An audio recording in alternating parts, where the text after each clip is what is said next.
Wonderful. Hi, my name is Linda Hopkins, and I would like to welcome you all to the Santa Rosa Plain. I get to do the introduction as the chair of the Santa Rosa Groundwater Sustainability Agency. I wanted to start off by letting you know that this meeting is being recorded. So just for everyone in attendance to know that, and we will actually be posting it online within a few days. One of our biggest commitments of the GSA has been trying to get the information to the public as best we possibly can. So for anyone who couldn't attend this afternoon meeting, we want to make sure that that information is available online. Today's workshop is an experiment. This is the first sort of big collaborative educational effort amongst all three of the GSAs that are operating within the confines of Sonoma County. So in my opinion, it's a very, very exciting moment. It's an opportunity for us to learn about some of the things that we are mandated to incorporate into our groundwater sustainability plans, namely climate change. So we're going to get into a little bit of the science, we're going to get into a little bit of the modeling, and we're going to have an opportunity to educate sort of board members from all three GSAs, as well as the advisory committees that have been established, which is very exciting. So today's workshop is going to start with the big picture. We're going to start with climate science and modeling, and then we will actually sort of shrink down to sort of talk a little bit about what's being done regionally, what SGMA requires regarding climate change, and then finally how climate change information will be incorporated into the GSPs. And we promise to save plenty of time for questions at the end, because we really want this to be an interactive and engaging process.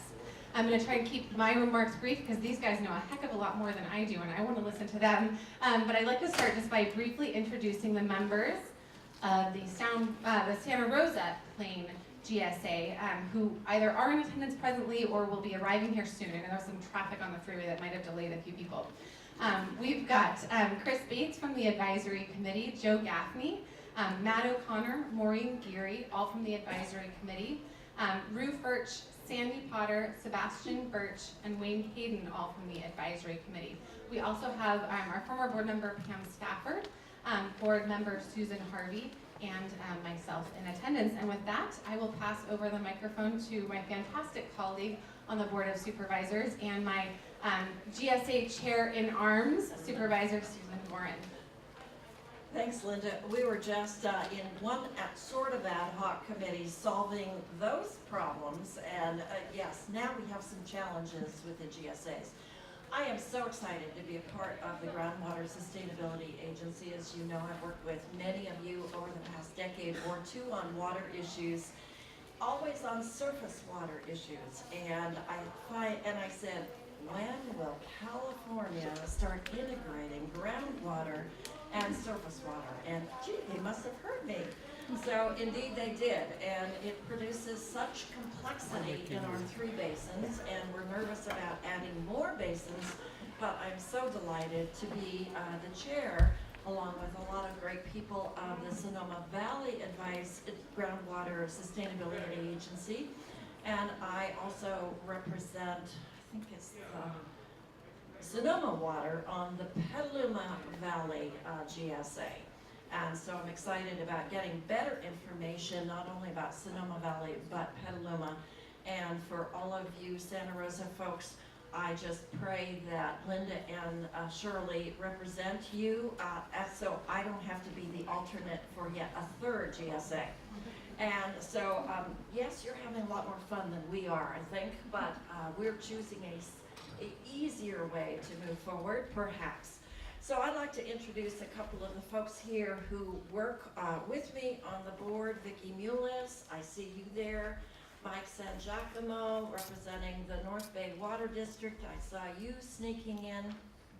And we have a lot of amazing advisory committee members here.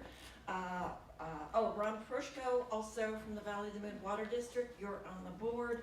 And the advisory committee members are Norman Gilroy, Taylor Series, Vicki Hill, sort of sitting back there together, and Steve Rogers, are you here also? You're an alternate. I don't see Steve.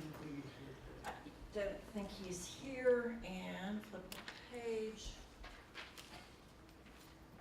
And another advisory well, they have you a little scrambled. You're not on the advisory committee. Vicki, you're on the board, but that's okay. I know you served with me on the board, and David Rabbit serves with us as well. Thank you, Anne, for helping to organize this. Thank you for all of you folks standing behind me, because indeed you are the experts. And I am so excited to hear what they have to say. So thank you. So I think we have Bruce of LEMN from the Petaluma board. Hi, I'm Bruce of LEMN. I'm the vice chair of the Petaluma Valley GSA. Our chair, David Rabbit, couldn't be here. I think we're joined by a couple of our advisory committee members, Lindsay Strain and Martha Murphy. Thank you for being here. Okay, and thank you, Bruce. And then I think Fred Allebach, also the chair of the Sonoma Valley Advisory Committee, is here today too. And maybe just Sorry, Fred. didn't get on the list. No, that was my apologies. And so I'm going to now, I just want to say how excited we are today to have Doctors Lorraine and Alan Flint with us. They are not just known in California, but actually nationally and internationally known for the work that they do on modeling. And they are research hydrologists who recently retired after 30 years plus of service at USGS. So they are quote retired, but they are working as, what did you call it? Emeritus scientists for USGS for the California Water Science Center, and we are really lucky to have them helping us out locally and here today to talk about modeling and about climate science. We're lucky we're learning from the best. So I'll turn it over to you guys. All right, thank you. This microphone is on. Well, we're going to talk today about the sustainability of groundwater under the changing climate that we're going through. Some might call it the Guardian wanting to change it to the climate crisis. So we'll go through some of the information we have on modeling, some of the information we have on California. And so looking at our objective today is to talk about global change and global models. We're going to talk about downscaling for local applications, water balance modeling that we do, and then how can we use those models to prepare for climate change. As you go through this presentation, one thing I want you to understand, I think it's probably true for all of us up here, is that this is not just a static piece of work that we've done. This is a dynamic piece of work that we're doing and continue to do and update on a regular basis, and we're trying to provide this information. So if you have questions about what we're talking about or what we're doing or the data that we have, in 3 months and 6 months, we're going to be available to provide that kind of information because, like I said, we've been working as emeritus scientists, continue to work in California. So all of this information will be available. So let's start off with a very simple concept about the issue of global climate change and global warming. And that is the very simple greenhouse effect, which is when shortwave radiation from the sun gets through the atmosphere very easily, hits the earth, warms it, converts that energy to long-wave radiation, which the long-wave radiation can't get back out of the atmosphere very easily, which is why we have a livable planet. The things that stop at water vapor, CO2, methane, those are what keep us in a greenhouse effect. And if we increase the amount of CO2, we block more of the long-wave radiation from coming in. Another way to think about that is you look at your automobile, and the shortwave radiation gets through the glass, warms your car up, and can't get back out as long-wave radiation. The people at Tesla have figured that out, so they have what's called the dog mode. So your air conditioner stays on and it puts a warning sign that says, we'll be right back, and the dogs are fine. You don't have to break the window of the car. So the climate has always fluctuated. There are many reasons for it to fluctuate. I'll try to go through some of those. But if you look at the very far right, which is where we are today, and that's the circle, showing that it's increased higher than it's been in the past 2,000 years. And one of the reasons that, and I'm going to show in a little bit of detail in this next slide, it's a little more complicated slide, but it shows that last, say, from 1980 on, you see this climate change, the warming, the anomaly at the top graph. And if you look at the bottom graph, you can see perturbations of the system, the El Nino Southern Oscillation, or ENSO. And you can look at those peaks changing, and you can see in the above diagram that causes the temperature anomaly to go up. And then it goes back down, and it goes up and it goes down. you can see volcanic processes, and that has caused a big drop in the anomaly. So volcanoes do have an impact. And you can look at the solar cycles, and the solar cycles put a perturbation in there. And so these, in the absence of man being here, is what causes a lot of the variation we see in these anomalies. But if you look at the anthropogenic effects, increasing CO2 in the atmosphere from burning fossil fuels, then that trend is what's causing the trend in the upper graph to continue on in the same direction. And that's why we're seeing this trend today. And it's going to continue on. These other perturbations come and go, but the anthropogenic effects stay. So to understand what we need to know for future conditions, because we can only model or have measurements up to today, but if we're going to look into the future, you use weather reports, you have forecasting, the Weather Channel, and we have these global models that can go for, rather than a week or 2 weeks at a time, they can go for 100 years at a time. So it's a general circulation model or a global climate model. They have the same initials, but they are being run by a series of different laboratories from different countries for different purposes. But they're at a fairly big scale. So we're looking at maybe 275 square kilometers, which is really too big for us to use for local management like we have here in the Russian River. So we have to take these climate models, and those are the cells you can see for the United States. So one cell would fit all of Sonoma County. So we use downscaling methodologies that can convert those maps, or those data sets, into a finer scale map. And those are 12-kilometer grids. And that's still a fairly big scale to work with. And so one of the things that Lori and I have done is we've developed methodologies to take these 12 kilometers and go to a slightly different scale so we can go into a watershed process. So the 12 kilometers in the upper right is converted then to a very fine scale using this gradient inverse distance squared methodology.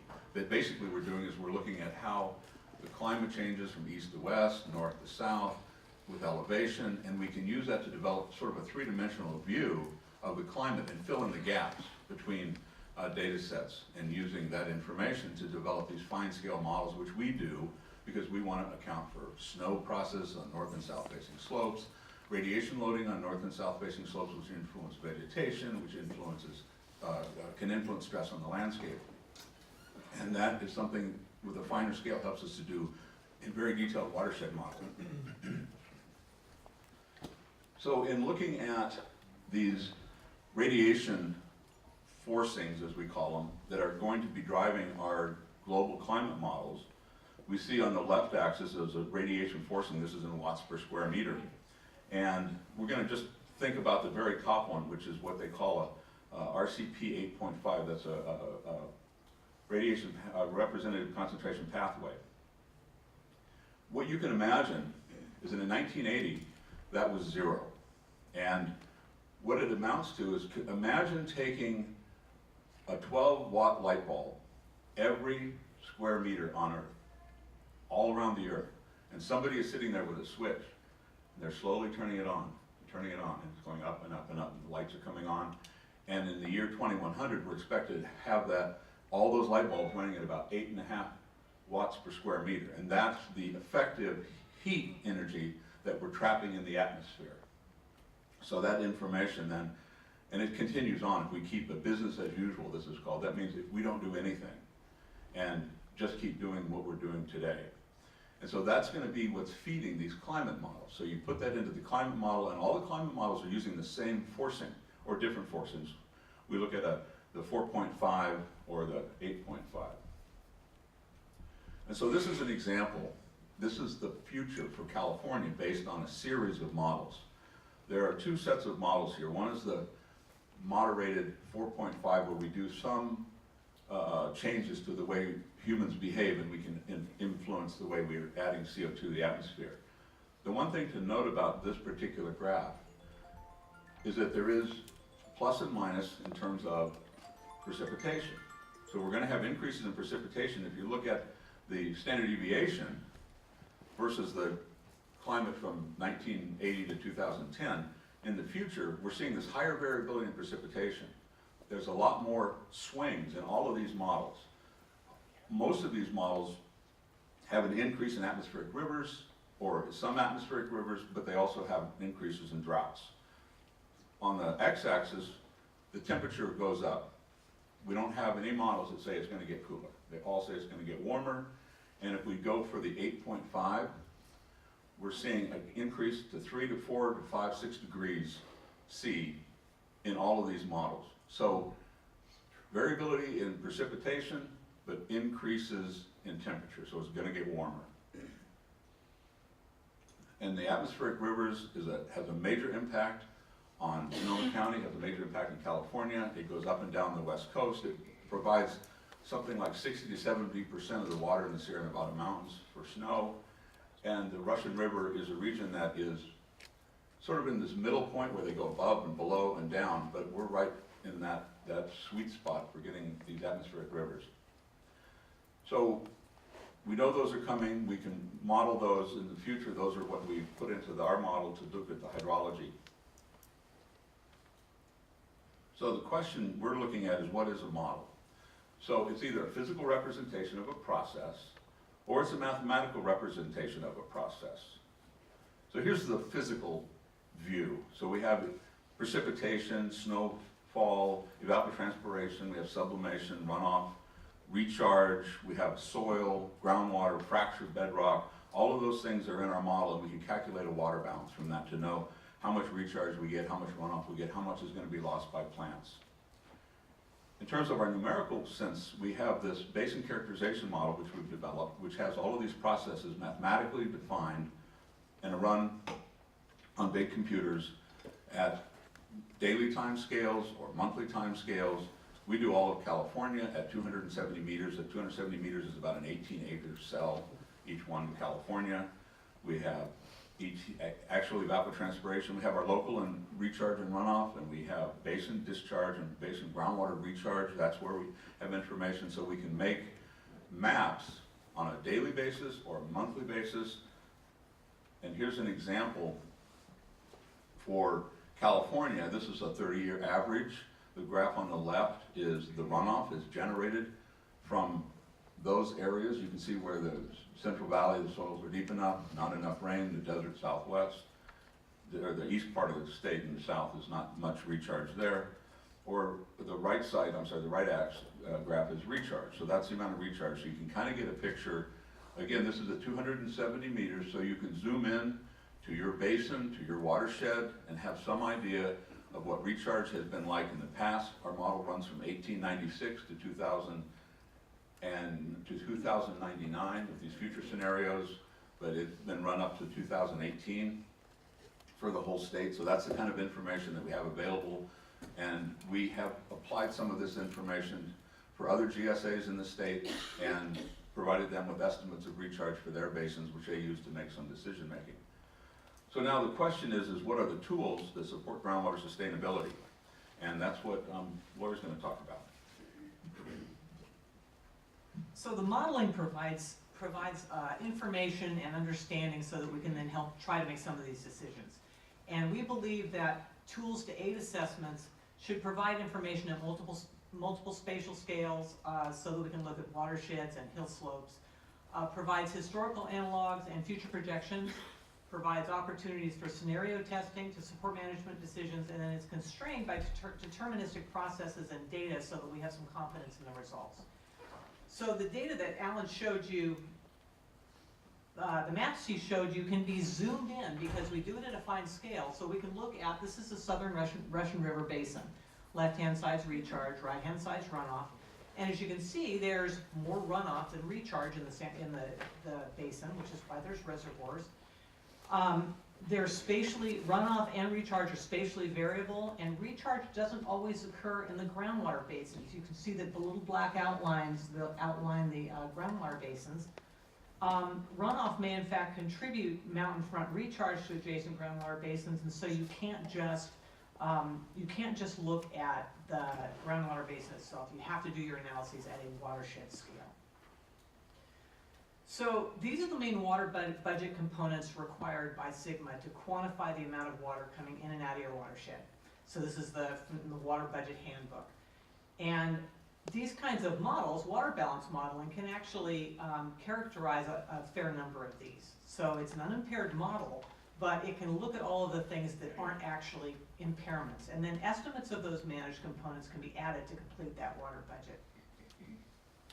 So why do we want to model hydrology? Well, we can test how hydrologic processes are going to change with future climates or changes in land use. We can look at the spatial distribution of these processes and help identify where changes are more or less likely to happen, or which landscapes are more sensitive to change, which part of your watershed is going to change more than other parts. Targeting landscapes or basins that would benefit more from management or less. And they're good for understanding the scientific processes so we can get a handle on how our basin actually operates. So what can we do with a model to look at climate change? Well, I'm going to give some examples. We can calculate changes in climate on recharge and runoff, how much, where, show how resource management can be used to change the hydrology, and we can use models to help in sustainability planning. So here's an example looking in the Russian River Basin. This is averaged over the entire basin, and the axis is 1920 through 2095. The blue line is runoff, and the orange line is recharge. These are annual numbers. So in the Russian River, there's less recharge than runoff. And what this is showing is that this is a particular future climate model. It happens to be kind of the middle of that graph Alan showed you, so it's a little bit wetter, a little bit warmer. And it's showing that recharge is more resilient to change in the future, whereas runoff becomes much more variable. So in this scenario, recharge and runoff actually increase in the future, but it's not always the case, as in many of the other model projections. So the California Fourth Climate Change Assessment has 10 models they use with both the business as usual and the mitigated scenarios. So here's a management question. So is it going to flood more in my basin? Are we going to have excess water in the future? Well, so we apply the projections to the future climates and then use recharge and runoff to calculate stream flow. So this happens to be at Cloverdale. So this is 3-day flows for Cloverdale. So we've taken them and we've accumulated flows for 3 days, and you can see 3 different future climate scenarios. And this is from 1950 to the end of the century. You can see historical and future. And the red line is the point at which the flows exceed the top 0.5% of flows for the historical record. So that's showing you in the future that you're actually getting a lot more peak flows or high 3-day flows. So more likely for hot, wet, and hot, dry scenarios that you're going to get more flooding. Well, let's look at all of them and quantify that. We're looking at all the models here, and the box there says average 1950 to 2005. This is the number of 3-day flows at Cloverdale that exceed the historical thresholds per decade. So the 95% means the 186 3-day flows exceed the historical 5% upper limit, up to the half a percent. So all of the models below that exceed those numbers. So every single model, even if it's a dry model, has more high flows. And you can see the percent increase averaged across all of those is 145% of the high flows exceed the 5%, up to 280% exceed the 0.5% flows historically.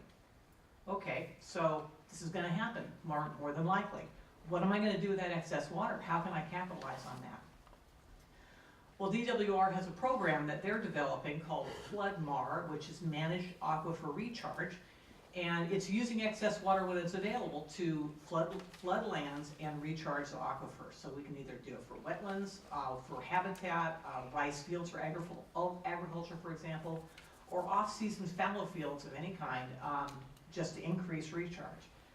So this is just showing the Central Valley, which is of great concern because it doesn't actually get very much recharge even during a wet year. And so a couple of examples. This is the lower American River here on this the left-hand graph here, land use. So the red blobs there are rice fields. And then on the right-hand side, it's showing how much of those rice fields can actually be used in off-season flooding. So your red line is recharge without flooding, And the blue line, that's acre feet per month on the y-axis. The blue line is showing you how much you can actually increase it with flooding. So that's a huge amount right there. So that's in a place where you're getting rice fields, all right? So that seems like a lot. You can think that you're gonna get a lot, but you actually can get a lot of recharge. This is in Tulare County with very little area that actually has flooded rice field, or not flooded rice fields, but in this case, they're fallow cornfields. And you can actually increase your recharge by, 200, 300, 400%, up to, quite a bit. So that's one thing that you can do with excess water, a way that you can actually manage your land to increase your recharge. Another question is, how will urbanization change the hydrology in my basin? Well, this picture is, my example here is Alameda Creek, which flows into the southern end of San Francisco Bay. And this is shown Alameda Creek here, where the groundwater basin is shown in the top part with the little black outline on the left-hand side, thank you. And the uplands are the southern end of the basin. They drain toward that and then out to the basin to the northwest.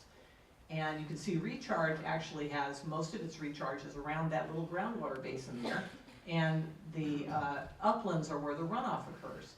So if we look at changes in urbanization, this is urbanization currently, and that's the red. You can see the red is where the current groundwater basin is, and as it expands up through the next century, it's moving uphill slope into areas where there's actually more projected recharge.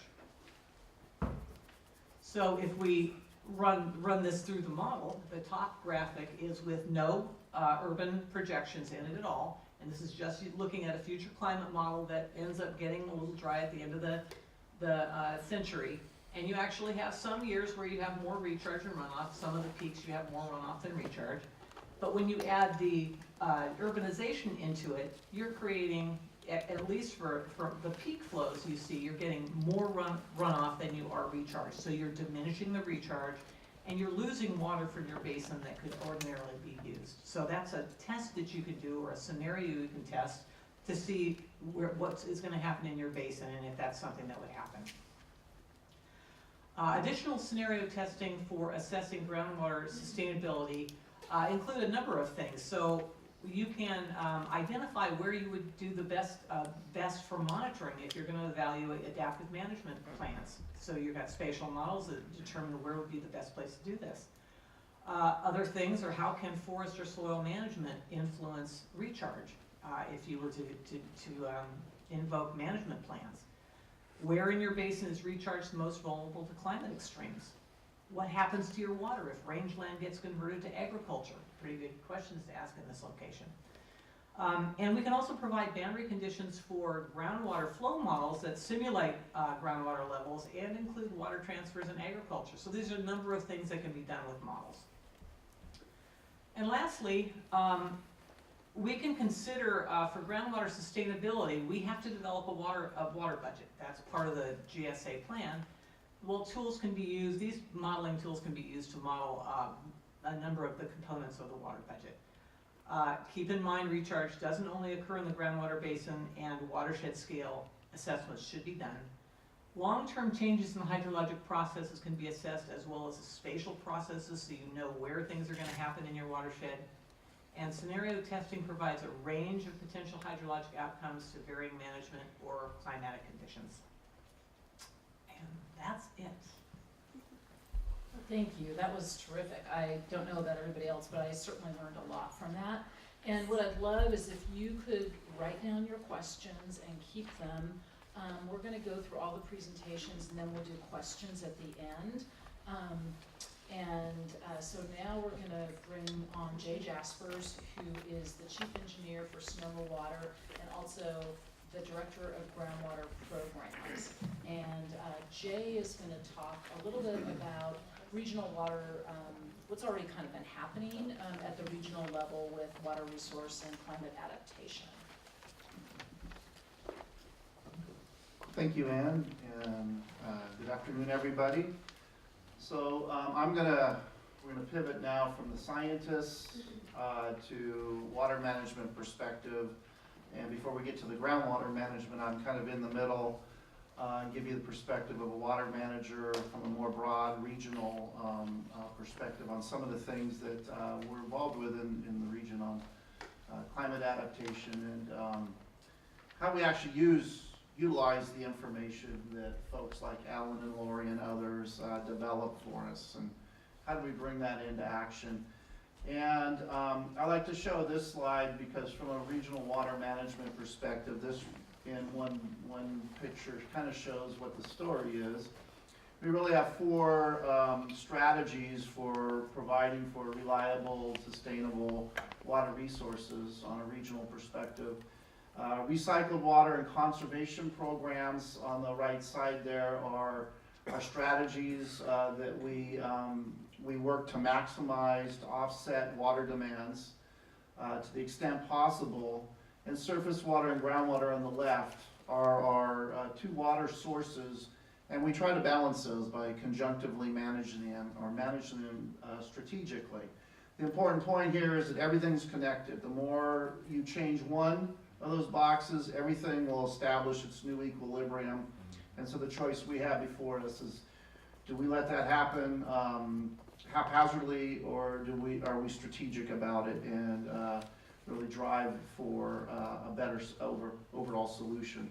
The point I want to make with this is that I know we're all focused here on really complying with SGMA and groundwater, but we're not going to succeed at complying with SGMA unless we have the big picture in mind and we're taking care of the overall regional water resources. We have to have sustainable water resources within our region so that we can affect a sustainable groundwater management. So we have to think outside of the aquifers here. And so with that, we started working maybe 15 years ago, a long time ago for all of us. Yeah, back when we were kids, right? One of the things that, from our perspective is we're pretty good, like most water agencies, at managing water on the ground or under the ground, but it was always the weather, the water in the sky was always a mystery to us. It was a black box, and we were always reacting, we were surprised, and we started wondering, well, what the heck is going on? We need to learn more about the first part of that water cycle so that we can better manage on the ground and under the ground. So we started working with folks like Alan and Lori and folks at NOAA, Office of Atmospheric Research and Weather Service, and Scripps later on, and developing a series of collaborations and partnerships, and really investing in partnerships and programs so that we better understood the water in the sky and how that translates down to the water in the ground. It's hydrometeorology, and that connection is just evolving within our industry now. And so this is, I think, still relatively new concept. But, so this investment really, when you look back at the last slide and what we're trying to balance, you have to now imprint, moving forward with time, climate stressors to this. And so we don't live in a static world, and so we have to be thinking in that dimension too. And so some of the work that Alan and Lori in particular have done for us in this regard with their downscaling has really been useful for our modelers, our hydrologists, our reservoir managers in planning the impacts or the potential range of impacts for climate on our facilities in the future. And this is just some of the partnerships, local, state, and federal, that we're engaged with through trying to implement and develop a more reliable water resource portfolio. So I'm going to just a simple-minded water manager's translation of all of the stuff that these guys do in their brilliance. It's like, what does it mean? What is it telling us? What do we need to think about? Increased temperatures, increased precipitation variability. We're going to have more severe flooding, and we're going to have more severe droughts. And a lot of this is what Alan was talking about, these atmospheric rivers. These are those very intense bands of moisture that come in and they hit our area where about 50% of our rain comes from these atmospheric rivers on an annual basis. But they're very narrow and they move around a lot on the west coast, and sometimes they don't even hit the west coast hardly at all. So it's extremely variable, and so we have spent a lot of time trying to better understand and forecast atmospheric rivers, because that really is the fingerprints on when you look back, and work has been done by Scripps and NOAA.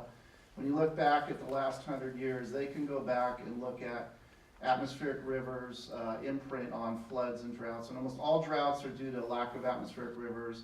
And since 1948, at least 87% of the floods on the Russian River are due to atmospheric rivers. And so for us as a water manager, looking at floods and droughts and everything in between, atmospheric rivers tell the story. And the work these guys are doing are telling us they're going to even tell more of a story moving forward. So this is a big priority for our organization. Also, more recently, as we all have become more sensitive to the increased severity of wildfires. And to be honest, a couple of years ago, we would be focused on droughts and floods and sea level rise and wildfires. Now it's wildfires, droughts, floods, and sea level rise. And we can't forget about sea level rise, especially you know, in the coast and by Jenner, and also for a couple of our GSAs here in Sonoma and Petaluma Valley. There's going to be consequences there in terms of saline water intrusion and those issues. So we have to consider those, that impact too. I'm going to briefly go over just a couple of programs that we're implementing now to give you a sense of what we're doing.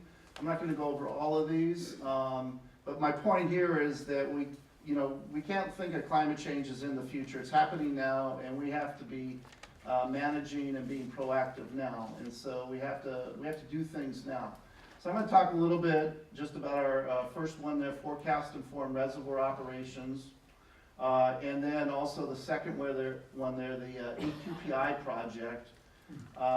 We have another project that we have a series of alert flood gauges and soil moisture gauges that are available to the public. And we've actually, our first year, we put them in the burned areas, the Tubbs and Nuns fire, and we had over 1 million hits in our first year on this particular network system that we have. And so that's been, I think, also an important project that we've had to really better understand the variability and the impacts of these extreme storm events. Wildfire resiliency, again, I won't go into this other than we have now a network of fire cameras, and I think we have 26 now in our area. We have out front, I think, some fact sheets on the fire camera and the alert gauges you can look at your own leisure. And then I'll just touch on this project we're just getting going on. It's called a regional resiliency study, and it's really looking at water supply and water shortages.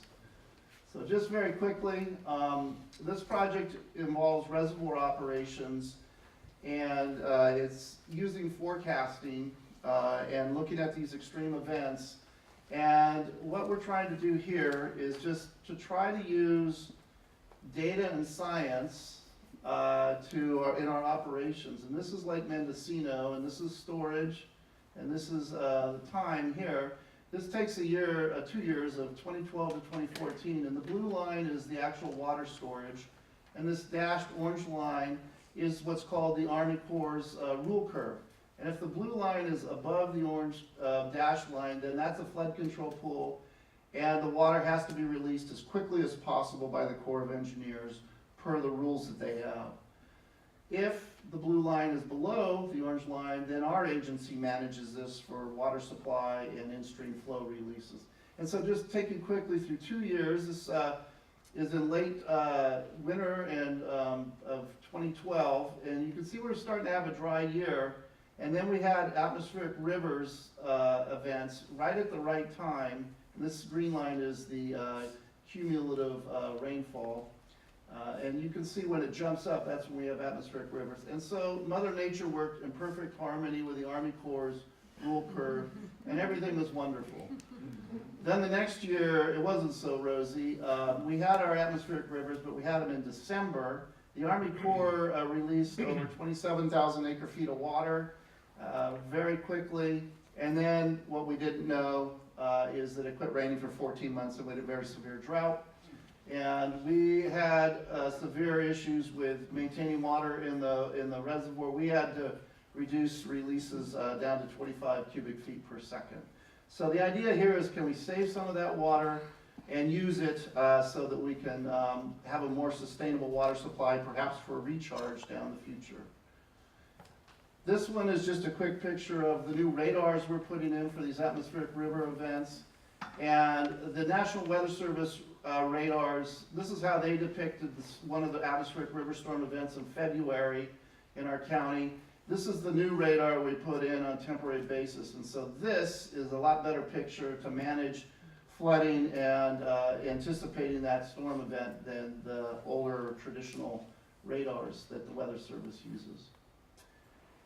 And the last thing I'll talk about here is just this regional resiliency study, and we're working with all of our water contractors, and we're taking away the jurisdictional boundaries within our infrastructure from Sausalito to Lake Mendocino. We have reservoirs, we have groundwater basins, we have tanks, booster stations, pipelines.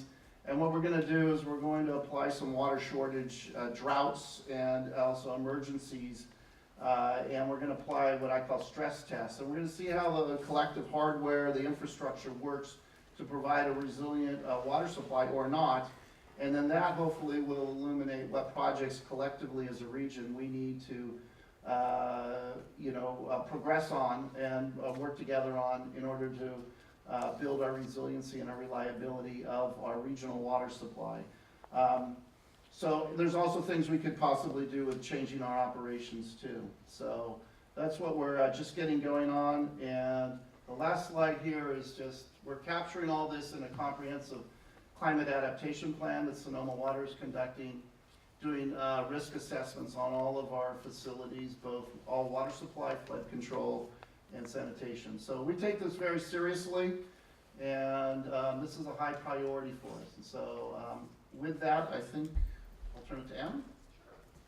Thanks, Jay. Again, keep your questions for Jay, and I'd like now to introduce Paul Wells, and he might be familiar to some of you who have come to groundwater meetings. Paul is like our liaison with the Department of Water Resources, and we're really lucky to have him here today.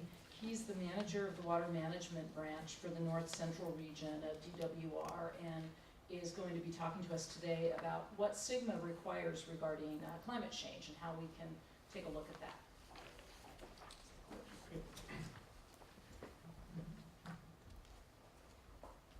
Thank you for inviting me today. And yeah, I'll do a quick presentation covering the Sustainable Groundwater Management Act and climate change, covering these four topics. A quick overview of SGMA in about 3 or 4 minutes, incorporating climate change data into a groundwater sustainability plan, SGMA climate change tools and resources, and how are other GSAs addressing climate change in their groundwater sustainability plans. So I'll probably use GSPs for groundwater sustainability plans and GSAs for groundwater sustainability agencies. But I'll try and avoid using other acronyms as I go. But some of the main points I would like to highlight is that local agencies do drive the GSP development process. So they determine how to reasonably meet the requirements of SGMA and the GSP regulations. And also, as we go through the process, SGMA is an adaptively managed process.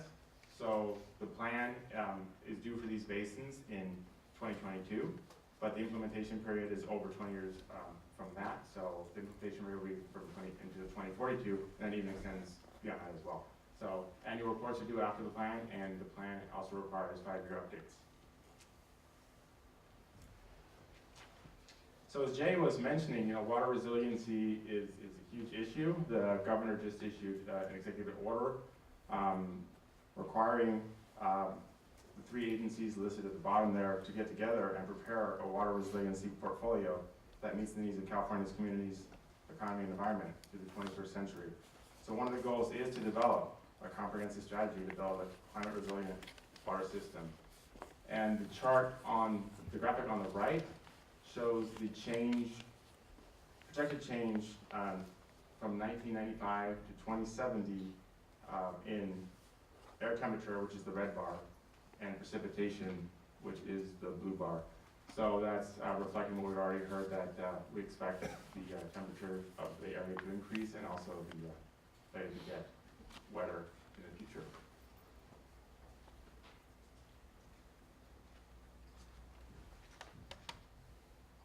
So SGMA is a locally controlled process. That's how the legislation was created. And it will be accomplished through the formation of the GSAs, which have already occurred, and they are responsible for developing the GSPs. So when you see that graphic at the bottom on the left-hand side, the GSA should really be a much bigger circle. They carry the weight of actually planning and implementing SGMA. DWR has a systems role, which kind of is my role here today, and we also have a regulatory role, which I'll describe a little bit later on. But once the plans are submitted, DWR has 2 years to review those plans and respond to the agencies. And the State Water Resources Control Board has an enforcement role, so if the GSAs do not meet certain requirements, then the State Water Board could step in and either the basin could become probationary or actually an interim plan could be developed to manage the water in that area. So hopefully their circle will be relatively small. But they do have good information on their webpage, so I do encourage you to actually check out the DWR's webpage on SGMA as well as the State Water Boards.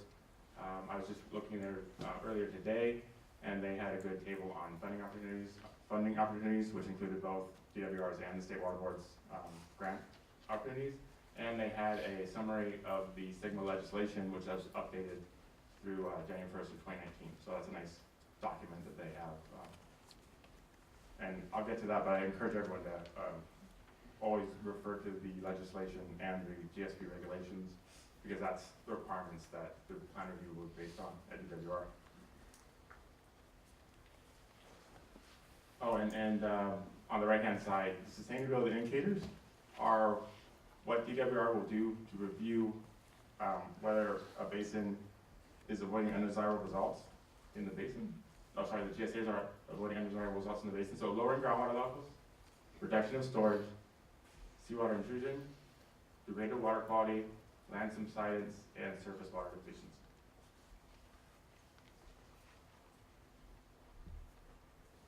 And one more slide. Again, I include the sustainability indicators again because they are so important to demonstrating that the basin can achieve sustainability. So the GSP will establish undesirable results for each of these indicators. And the undesirable results will be linked to quantifiable minimum thresholds established at monitoring sites around the basin. So for each of those, lower groundwater levels, seawater intrusion, reduction of storage, and the other 3, there has to be quantifiable monitoring to show that the basin is working towards achieving sustainability and avoiding undesirable results after 2042. As I mentioned before, it is an adaptively managed process, so the GSP, after it is submitted, will be required to be updated every 5 years. So if you realize that the initial assumptions or modeling was not correct, there are opportunities to adaptively manage and adjust the minimum threshold as the plan is implemented. So DWR's roles, right now, a lot of the role we provide is in engagement and advisory. So financial assistance, we have the Petaluma Valley, Sonoma Valley, and the Santa Rosa Plain GSAs each received a $1 million grant under the Sustainable Groundwater Planning Grant. And Sonoma County did receive $250,000 also under a previous groundwater and stress basins grant. So that kind of covers some of the financial assistance. There are additional monies available. I'll cover it on my last slide under Prop 68, also for groundwater sustainability planning and implementation. Also during the GSA formation process, DWR had facilitation support services that I believe all 3 basins also received. And then for technical support services, we do have a variety of best management practices. And right now there are monitoring well opportunities under technical support services. So I believe each of the 3 basins have applied for those. And those, right now we're working with them on the agreements to make those monitoring wells habit.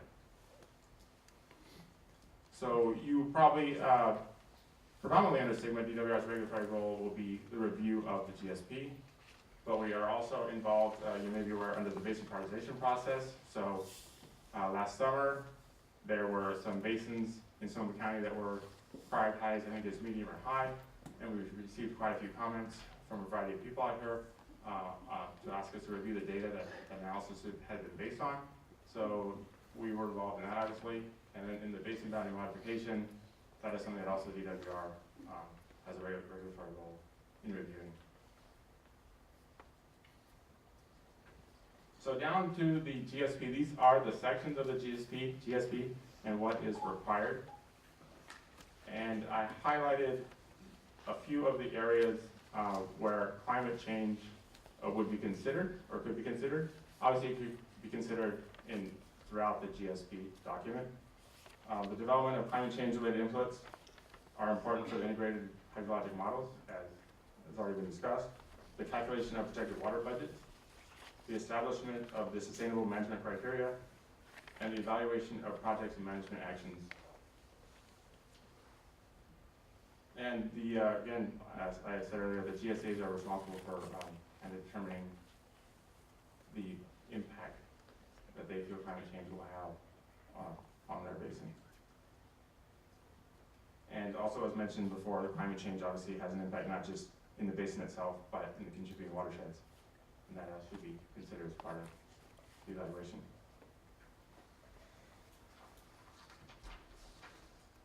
So my favorite slide, it's a copy of a couple of sections of the regulations.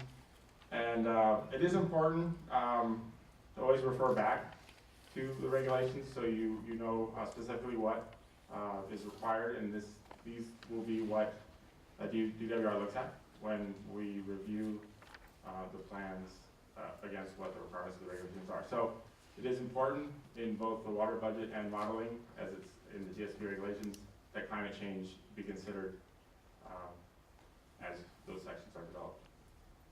And I think there are copies of the slides, so I'm not going to read the language of these regulations. I just have a copy of the regulations with me.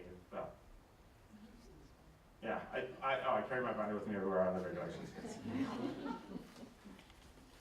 But today I'm here for assistance, so.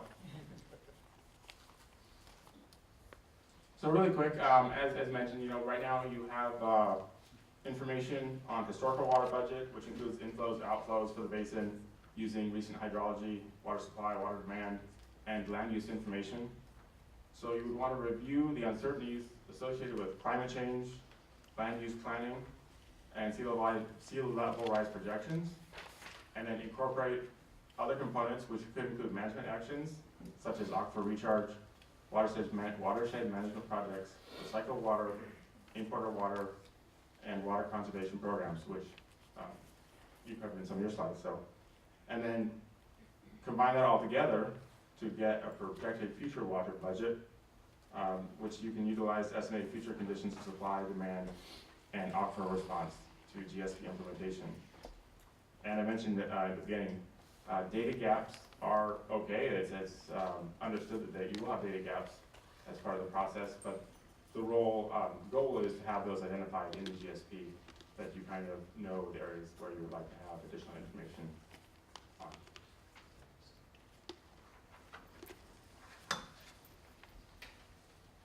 So monitoring is an essential component of demonstrating compliance with SGMA.